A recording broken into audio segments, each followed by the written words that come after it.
एक आदमी के सोने के सिक्के को एक छोटी लड़की ने उठा लिया। लेकिन जैसे ही आदमी ने छोटी लड़की के सामने अपने हाथ हिलाए, सिक्का अचानक गायब हो गया।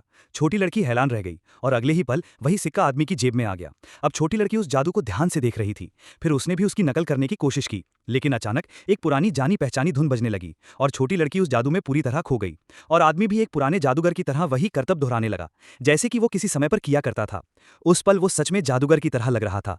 अब वो सिक्के को जैसे चाहे वैसे गायब कर फिर से दिखा सकता था। खुश होकर वो आदमी मेज पर चढ़ गया, लेकिन इस बार सिक्का उसके हाथ में वापस नहीं आया। तभी वो छोटी लड़की के पास गया और उसके बालों से सिक्का निकाला। लड़की उस जादुई सिक्के को और ज्यादा चाहने लगी, लेकिन आदमी रुक गया। दरअसल बात वो सिक्का उसके गुरु ने उसे दिया था, जिसमें उसके सारे सपने छिपे थे। लेकिन लड़की को देखकर उसे अपना बचपन याद आ गया। उसने वो सिक्का लड़की को दे दिया, वही सिक्का जिसमें उसके सपने थे। लड़की उतनी ही खुश थी जितना वो कभी हुआ करता था। वो बस उसे देखता रहा, जैसे उसके सपने अब किसी और के हो गए हों। तभी अचानक लड़की पलटी और उसे गले से लगा लिया। साल बीत गए और जादूगर वाला पुराना पोस्टर अब फाइलों के ढेर से ढक गया। आदमी में पहले जैसा जोश नहीं था। अब वो डाक के लिफाफे भी बिना किसी जादू के भरता था। बूढ़े होते शरीर के कारण अब लिफाफे डालना भी उसकी कलाई के लिए मुश्किल बन गया था। तभी एक बैंगनी रोशनी चमकी। उसे एहसास हुआ कि ये आज की आखिरी चिट्ठी है। वो लिफाफा खास था, बैंगनी रंग का, और उस पर लिखा था जेरल्ड के लिए। वो थोड़ा चौंका, ध्यान से लिफाफा खोला तो अंदर एक जादू शो का टिकट था। वो उसी हॉल में गया जहां जाने का सपना वो हमेशा देखा करता था।